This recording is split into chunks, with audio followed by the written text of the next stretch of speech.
जय श्री शेतकरी मित्र, प्रश्न तुमचे उत्तर आमचे या सत्रामध्ये आज मी तुमच्या समोर एक अनोखी गोष्ट घेऊन आलेली आहे। ही स्ट्रॉबेरी आहे एससीटी वैदिकची सातारा जिल्ह्यामध्ये कोरेगाव तालुका आणि जळगाव इथली भास्कर जाधव आहे। भास्कर जाधव म्हणजे 11-12 वर्षापासून स्ट्रॉबेरी करणारी व्यक्तिमत्व। त्यांचं एससीटी वैदिक बरोबर नातं जोडलं। आजपर्यंत ते ऊस पीक, आलं पीक आणि स्ट्रॉबेरी पीक हे एससीटी वैदिक वर घेतात। 7 वर्षामध्ये त्यांनी अनेक विक्रम उत्पन्नाचे तोडलेले आहेत। त्यांनी या वर्षीचं उदाहरण जर पाहिलं तर या वर्षी अति पावसामुळे सगळीकडे स्ट्रॉबेरीचं पीक धोक्यामध्ये आहे, सर्वच पिकं अडचणीमध्ये आहेत। अशा परिस्थितीमध्ये त्यांनी आज विंटर सारखी व्हरायटी आज त्यांनी एवढी सुंदर पिकवलेली आहे की त्यांच्याकडे 2 व्हरायटी आहेत। त्याच्यामध्ये 50 गुंठ्यामध्ये त्यांनी आतापर्यंत साधारणतः त्या 50 गुंठ्यामध्ये आज 1.5 लाख रुपये खर्च करून आज तुम्ही जर अभ्यास केला तर 1.5 लाख रुपये खर्च त्यांचा भयंकर वाटतो तुम्हाला, परंतु त्यांनी उत्पन्न मिळवलं मित्रांनो 12 लाख रुपये आणि अजून त्यांची जे पीक आहे अजून 70% बाकी आहे असं त्यांचं म्हणणं आहे। त्यांच्याकडनं सविस्तर माहिती घेतली।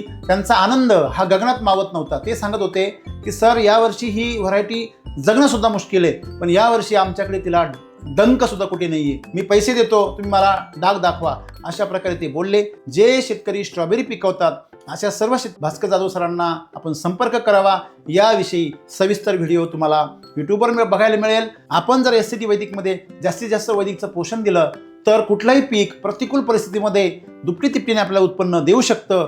याचं सुंदर असं उदाहरण आपल्याला या ठिकाणी बघायला मिळतं। याच भास्कर जाधवांनी 20 गुंठ्यामध्ये 58 टन ऊस 16 महिन्यात काढलाय।